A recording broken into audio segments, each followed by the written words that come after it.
Why did we choose a Ford Transit over a Mercedes Sprinter or a Promaster for our campervan conversion? About 1.5 years ago, we bought our Ford Transit, and then we spent an entire year converting it into a campervan, and then we took it out on our Europe trip, driving all the way from Norway down to Malta. But why did we end up with a Ford Transit and not a Promaster or a Sprinter? Why?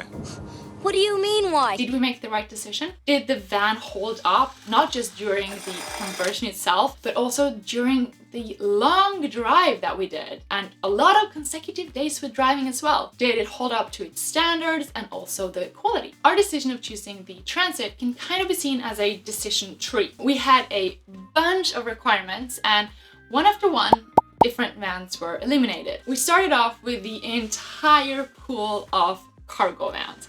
Everything from the Ford Transit to the Ford Custom to the Mercedes Promasters, Fiat Ducato, Citroen Jumpers. Anyhow, you get the drift with regards to the vans that we were considering, right? All of them. Our first requirement was height. We wanted a van where we could stand up straight inside the van, and then we pretty much just eliminated every single cargo van that could fit into a standard parking garage. That means the Caravel, the Hi-Ace/Pro Ace, the Vito, and etc. So we were left with the Transit, the Sprinter, and the Promaster. Secondly, we quickly understood that the shape of the cargo area of the van was pretty essential to how easy or complicated the build would be. This means that straighter the walls, the easier it is to build. And the Sprinter is pretty curved, and the Transit is a bit more straight, but then you have the Promaster, which is even more squared.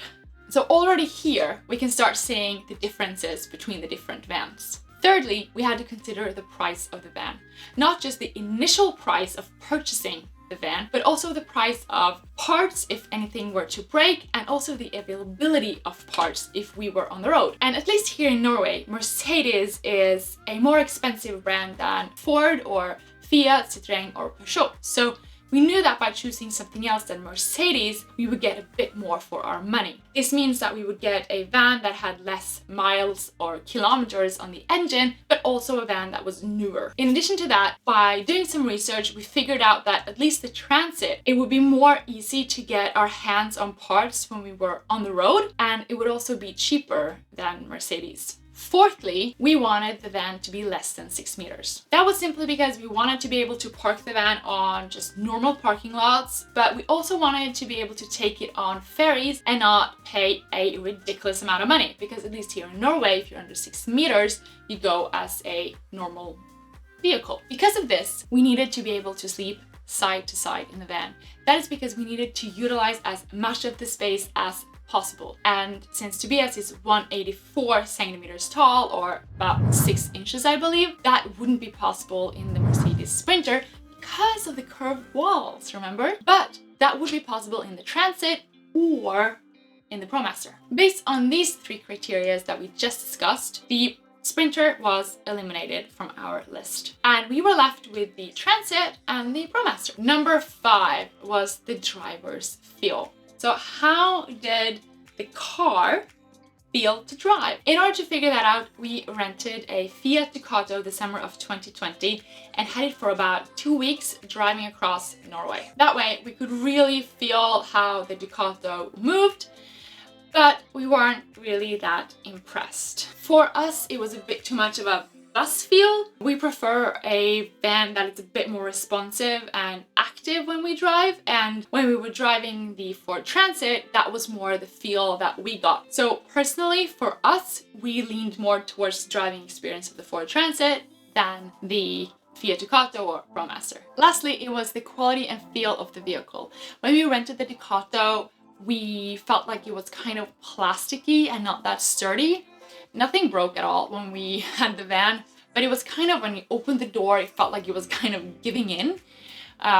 And we were just of the opinion that if we were to convert this into a camper van, spend that much money and that much time into it, and also the amount of driving we would do, we would want something that we were really confident in when it came to quality. And also keeping in mind that the Transit is a bit more expensive than the Ducato or Promaster, so we figured that they have had to cut cost somewhere. Therefore, we were left with the Ford Transit.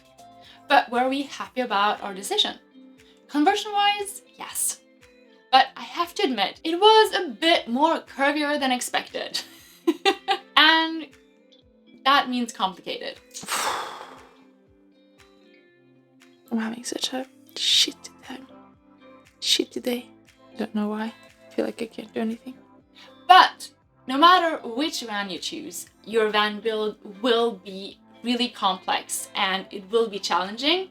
So it's just important to keep that in mind no matter what van you choose. We did fit impressively much into this van. We do have our bed side to side, which means that we can fit in that much more. But that being said, that we probably should have had a couple of centimeters more. It would have helped us a lot. With regards to the amount of driving that we've done and the quality of the vehicle, it has really held up. The van is comfortable to drive and we've been driving consecutive days, entire days, and we've had no problems with the van whatsoever, and the driving experience is actually pretty good. The only problem that we've had has been with regards to poor diesel quality. Somewhere down in Southern Europe, we filled up on some really poor quality diesel that apparently had some water in it. So we ended up having to drain the diesel filter, but that we could just do ourselves. So it was not really a problem. But the interesting fact is, before we realized that this was something that we actually could do ourselves, we did some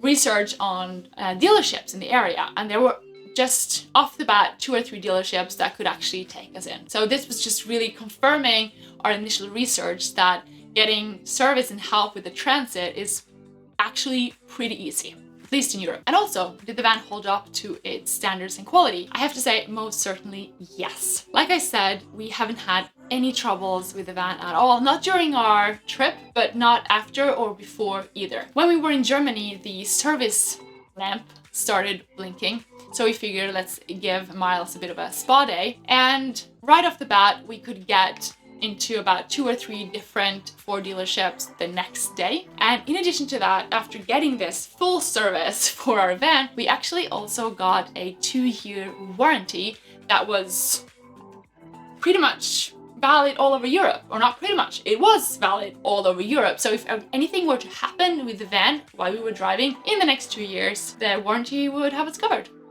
So I have to say, the service that we've gotten at Ford this far is simply impeccable. By taking all this into consideration, I would say that for us, the Ford Transit has been just perfect. However, that being said, we do wish that we hadn't been so strict on our 6-meter rule, that we'd actually gone for a version a bit longer, because we would have gotten that much more space. Also, our van is a front-wheel drive. We should have had a 4-wheel drive. It would have been much better.